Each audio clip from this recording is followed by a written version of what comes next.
Does Zoro get back up and fight King? Well, the spoilers for One Piece chapter 1022 have just dropped, and geez, guys, we have to get right into this because it's crazy. It's crazy. So the chapter is entitled Ornament, but apparently the chapter title translation isn't fully accurate because it could also be translated into flower and another thing. It has something to do with Marco, so it's not a Marco-centered chapter, so I don't really know why it has something to do with Marco. But hey, so the first thing that happens in the chapter is Raizo versus Fukurokuju, and guys, I'm looking at this and I'm like, okay, Raizo better be super careful because I'm looking at what's happening to the other scabbards, and I'm kind of looking at Raizo, and I'm like, yo, you know, you might end up like the other ones. I don't know.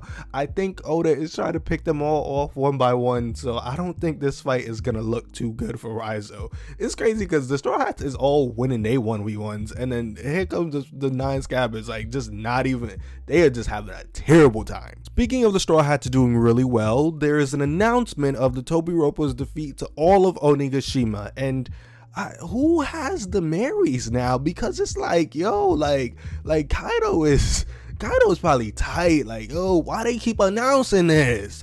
So apparently, guys, this is big. This is big. There are 15 minutes left, and this is anime time, guys. So we don't. It could be like 20 chapters for all we know. 15 minutes left until Onigashima lands in Wano Kuni. And that's huge. That's huge. I don't know why it's huge, because we don't really know what's going to happen when it lands, but that's what makes it big. It's that it's going to land on Wano Kuni. But guys, this is even bigger. Like, we move over to Killer versus Hawkins, and apparently Hawkins has linked his straw doll to Kid. And let me give you guys a little reminder. If you forgot what his devil fruit does, it's like any damage that happens to Hawkins is going to happen to Kid, and that's not good if you're Killer, because you're like, I want to fight this guy, but I don't want to kill my captain. So it's kind of like, what am I gonna do? He's really stuck in between a rock and a hard place right now. Hawkins is playing dirty right now. So then we move over and we see Sanji versus King and Queen. So just like Mark, this is oh my god, the agendas is going crazy. The agendas is going crazy today. So what we see Marco doing, taking on King and Queen, we go back and we see Sanji doing. So apparently Sanji does say, like, yo, it's kind of difficult to deal with both of them at the same time. Pause. Yo, son.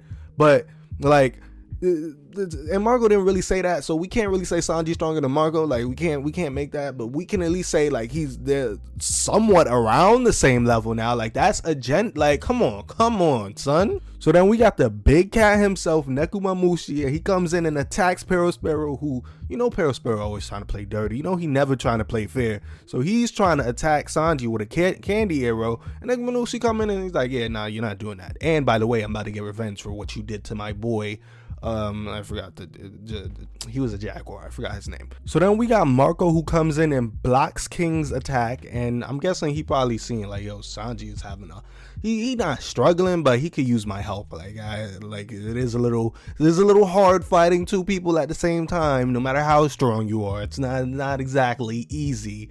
But then again, you got this man Kaido coming out fighting 9 niggas at the same time. Like, that's a wild, son. Like, that is insane. How you win a 9v1, son? Like, yo, he is different. Marco tells King that he heard a long time ago that there was a race capable of creating / manipulating fire that lived on the Red Line.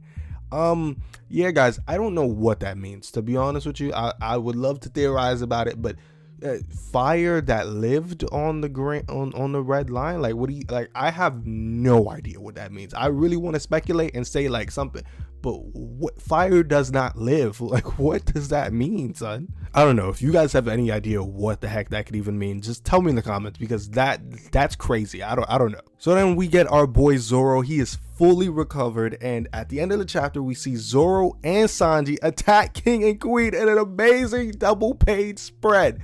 And wow, I mean, guys, we haven't really seen them work together, I think, since Enies Lobby. And I'm thinking I'm gonna have to go back and like look at how Enies Lobby was structured their fights, but I'm guessing it's gonna take place in Sanji versus Queen in one chapter. We'll probably get a little bit of of Zorro and stuff like that, and another, and like in between some panels and stuff like that, because they're in the same like vicinity.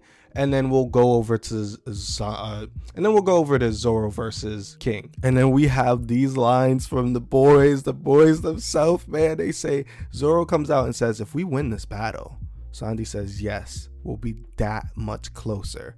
Zoro and Sanji both say it together. Luffy becomes the king of the pirates, and there will be no break after the break of this week to next week. Look, there's no break after this chapter, basically. Okay, guys, please tell me your thoughts on this in the comments. I need to know what you guys are thinking, because this is hype. This chapter is gonna be crazy. And also be sure to check out my Straw Hat power-ups in Wano video, because I talk about possible power-ups that Sanji and Zoro can both get during these fights. So I'm sure you guys would enjoy that. And remember, you guys keep the video going in the comments.